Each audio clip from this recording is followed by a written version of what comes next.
Hello guys, bersama saya lagi dalam Alright Napa Channel. Berita menggemparkan ya apabila Ketua Pesuruhjaya ISPRM mengesahkan menyerbu rumah seorang Tan Sri berkaitan dengan projek bernilai RM4.5 bilion.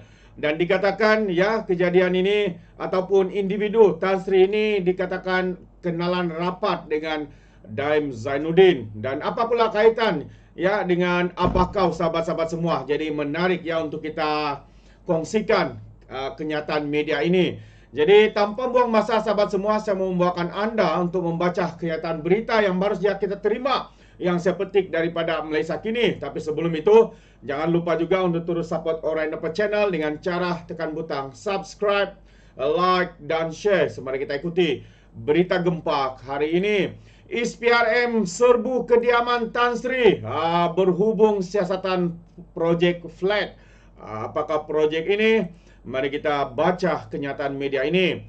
Suruhanjaya Pencegahan Rasuah ISPRM menyerbu kediaman seorang ahli perniagaan bergelar Tan Sri semalam bagi siasatan berhubung dakwaan rasuah perolehan membekal dan mengurus flat kenderaan kerajaan Malaysia bernilai RM4.5 bilion ringgit. Turut diserbu ya 4 syarikat termasuk salah satu daripadanya merupakan syarikat pembekal kenderaan kerajaan. Laporan media memetik Ketua Suruhanjaya Pencegahan Rasuah Azam Baki dan Pengarah Siasatan Hisamuddin Hashim mengesahkan serbuan itu. Utusan Malaysia juga memetik sumber melaporkan lebih 100 akuan persendirian dan syarikat yang dibawa di kawalan diperoleh ISPRM bagi semakan lanjut. Bagaimanapun tiada pembekuan akaun dibuat.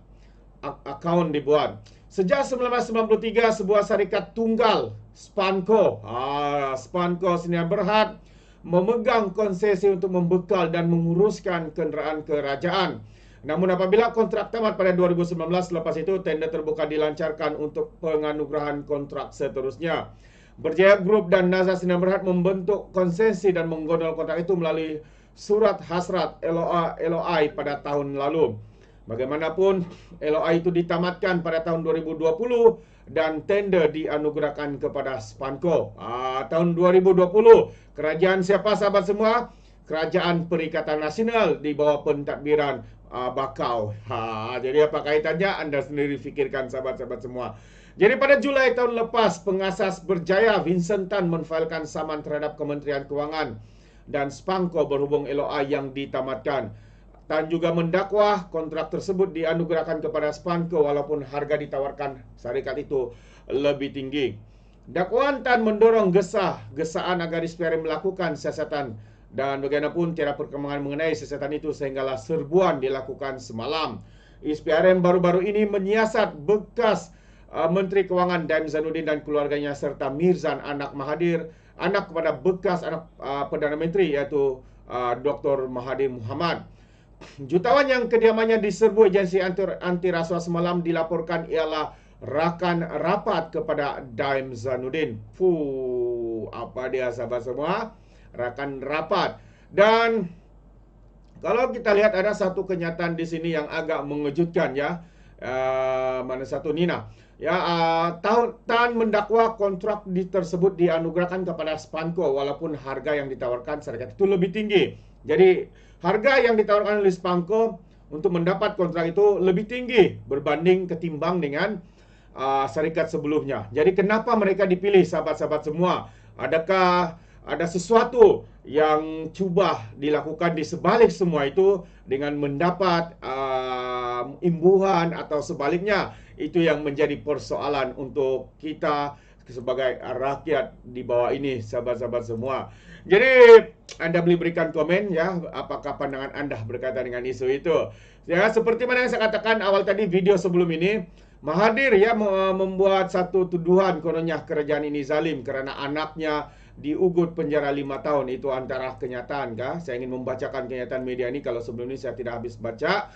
Jadi, bekas Perdana Menteri Dr. Mahathir Mohamad menempelak kerajaan yang dituduhnya melakukan kezaliman terhadap musuh politik. Anak saya didakwa dengan ugutan jikalau dia buat apa-apa tindakan yang pendakwa anggap bertentangan dengan dakwaan. Dia akan dipenjara selama 5 tahun katanya. Tambah lagi tidak disebut akan dihadap ke mahkamah. Inilah reformasi, kata Mahathir dengan sindiran pedasnya itu. Jadi di luar sebelum menjadi, kerajaan cakap tentang kezaliman pihak berkuasa, katanya pada hantaran di media sosial. Walaupun tidak menyebut nama, dipercaya Mahathir merujuk kepada siasatan pencegahan rasuah Malaysia SPRM terhadap anaknya, iaitu Mirzan Mahathir. Suruhanjaya itu juga telah menyerahkan notis kepada Mirzan untuk mengisytiharkan asetnya dalam tempoh 30 hari. Jelas SPRM lagi, perintah itu adalah tindakan lanjut daripada siasatan mereka berhubung maklumat dalam laporan kertas penama serta aktiviti perniagaan Mirzan yang membabitkan penjualan dan pembelian syarikat berkaitan kerajaan GLC. Siasatan dijalankan di bawah Akta SPRM 2009 dan Akta Pencegahan Pengubahan Wang Haram, Pencegahan Pembiayaan Keganasan dan Hasil daripada Aktiviti Haram 2001. Jadi SPRM berkata pihak mereka memulakan siasatan sejak Ogos tahun 2022 terhadap semua entiti yang berkait dan dinamakan dalam laporan kertas Pandora juga kertas Panama. Jadi kalau SPRM menyatakan, sahabat semua, menyatakan bahawa siasatan telah bermula sejak Ogos 2022, ketika itu kerajaan yang memerintah adalah masih Kerajaan Perikatan Nasional dan bukannya Kerajaan Perpaduan hari ini. Cuma apabila perkara ini dibongkarkan, bapa kepada individu yang digesa untuk mengisytiharkan harta ini mengatakan kerajaan ini zalim. Sedangkan hakikatnya, sahabat semua, siasatan telah pun bermula sejak dalam Kerajaan Perikatan Nasional lagi, iaitu tahun 2022 bulan Ogos. Kerajaan hari ini ditubuhkan pada bulan November 2023. Jadi kenapa Mahathir mengatakan kerajaan ini pula yang zalim? Kenapa tidak mengatakan Kerajaan Perikatan Nasional yang zalim? Itu satu persoalan yang menarik untuk kita fikirkan bersama. Dalam pada itu, Mahathir membangkitkan isu pendakwaan terpilih apabila ramai penyokong kerajaan yang disebut dalam kertas penora tidak disiasat. Kalau sokong jadi kawan, bicara mahkamah pun boleh diganti, katanya. Ramai nama penyokong kerajaan dalam Pandora Papers seperti Timbalan Perdana Menteri Zaid Hamidi, Selayang, Senator Tengku Zafrul, Menteri Perdagangan Antarabangsa, tidak disiasat, jauh sekali, kata, lari dari dakwa, kata Mahathir lagi.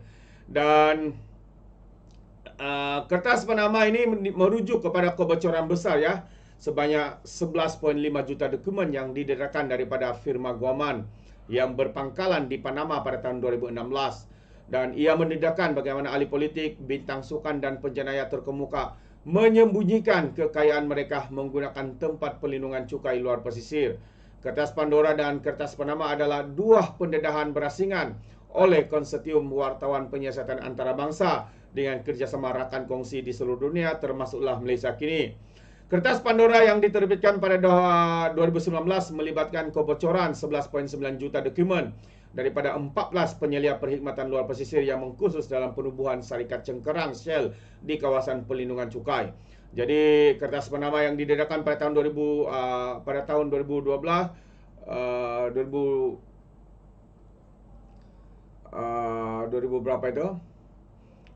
16, kalau tidak silap, melibatkan kebocoran sebagian besar rekod daripada penyedia perkhidmatan firma Guaman Panama Mossack Fonseca.